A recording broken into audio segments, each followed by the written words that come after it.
November 1969. Marmion Avenue, Blair Atholl was abuzz with engineers and workmen.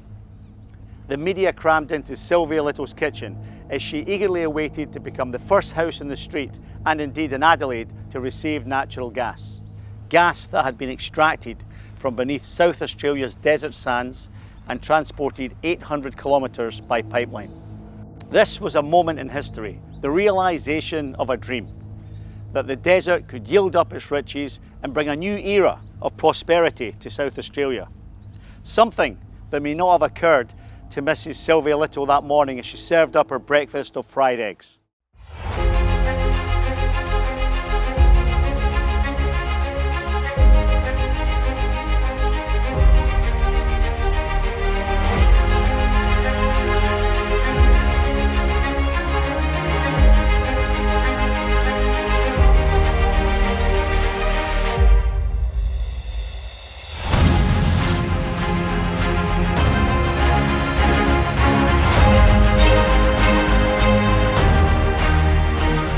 It was extraordinary at the time, but really 1969 was the culmination of 10 years of hard work in the Cooper Basin, exploring the desert and building a gas plant so far from Adelaide.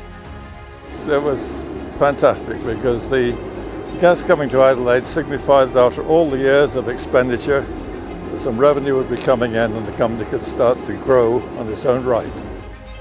The leases that Santos had in South Australia and Queensland were almost the size of Texas. They were huge because the Santos leases started at the northern Queensland border and extended right down nearly to Port Augusta. And they went from the South Australia-New South Wales border west to just beyond Unadilla. 9 dry holes were drilled before we actually had a gas discovery. Obviously we got a sign of gas at Gidgyalpa 1. We moved then down to Gidgyalpa 2 and started to drill. All of a sudden there's a cry. We've made it. Pay dirt, pay dirt. What do you mean pay dirt? Condensate and gas. Condensate and gas. Within a matter of days, Mr. John Benython, the chairman of Santos, and Mr. Thomas Playford, the Premier of South Australia, arrived to celebrate the find. Moomba was found after Gidgyalpa, Darralingi, then Talachi, then Della, then Strzelecki and so on. So, we just kept finding things. Once we cracked the secret, we're away. Once we had established that we had sufficient reserves, the question was how to bring it to the market, and that of course would be in the form of a pipeline. And here again, Tom Playford had quite a hand in it, and he declared that the pipeline had to be a public commodity. And as such, the Pipeline Authority was established, which was initially responsible for the building and the operation of the pipeline. Moomba was not here. It was just, as you see here, desert, desert, desert for miles and miles. You imagine, here we are in one of the most remote locations in the world for a project like this, in the desert in this heat, and we had to build this plant.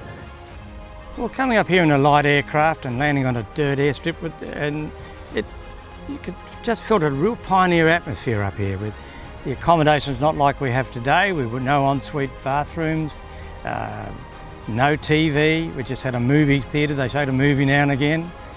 And it turned out to be that I didn't start a job. I'd end up starting a 40-year lifestyle.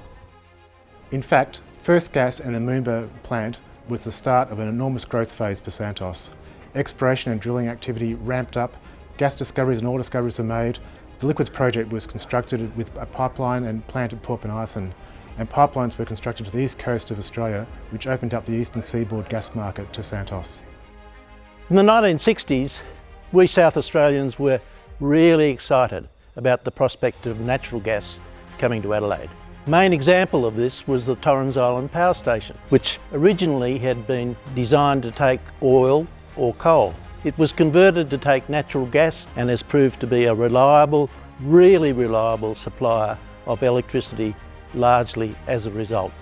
Torrens Island is now Australia's largest gas-fired power station, and it was our first. In all of this, Santos played a key role.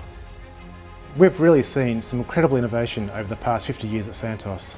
We've adopted alternative energy sources for our field operations, including the use of solar-powered pumps for our oil wells. We've integrated efficiency into our drilling operations, such as multiple wells on one location. We're using remote monitoring of our production operations from centres such as this one here in Adelaide.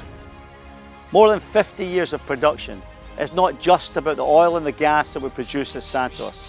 It's also a story about the people who built the company and the skills of those who continue to contribute to our ongoing success.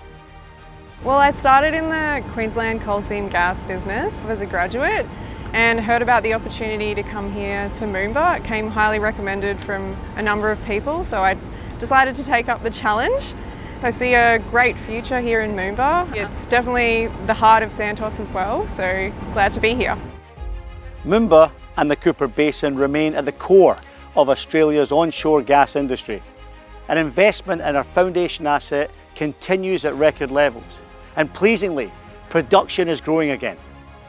In addition, as part of our contribution to a low carbon future, we are moving towards capturing the CO2 from our Cooper Basin operations and storing it deep underground in the reservoirs where it came from.